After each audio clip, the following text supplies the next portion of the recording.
Greetings everyone, I am Manduke and welcome to another edition of Manduke Reviews. This will be my first video in a series in which I analyze various Dragon Ball characters. Because, why not? Today we will be talking about Krillin. He is probably the most recognizable human character of all the series in comparison with the Saiyans or Piccolo. We are introduced to Krillin in the first season of Dragon Ball, as he has sought out Master Roshi to obtain his training, therefore becoming Goku's training partner and rival.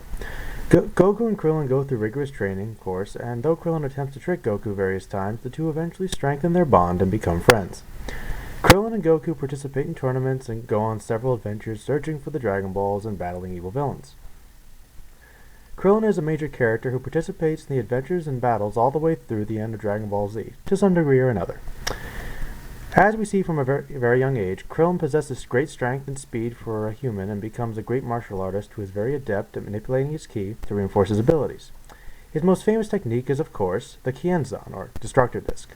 With this ability, Krillin is able to condense a powerful amount of his ki into an energy disc capable of slicing through nearly anything. Despite being much less powerful than the Saiyans, Krillin continues to do his part in the series.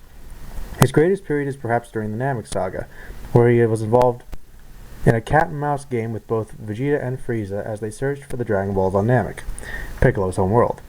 He shows his true cunning and determination, saving Gohan several times from danger. Of course, arguably his biggest contribution to the story is being killed by Frieza.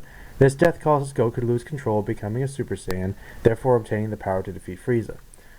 Of all our special forces, Krillin's purpose seems to be the moral center of the group. Due to his vulnerability, he is one of the more relatable characters in the anime. However, this often works to his advantage, as he must use his mind and hone his techniques to be more effective in battle. Krillin often expresses fear before going into battle, sometimes doubting his ability to contribute. Still, he ultimately always tries to do what he can. Krillin's most defining characteristic is his desire for a female companion.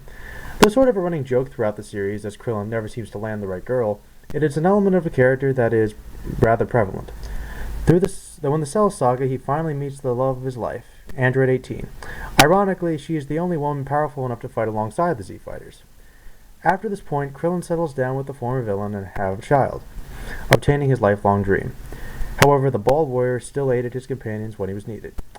Krillin is easily my favorite human character on the show. Though he is often taking a beating, this makes him work well as the underdog in a universe of godlike martial artists.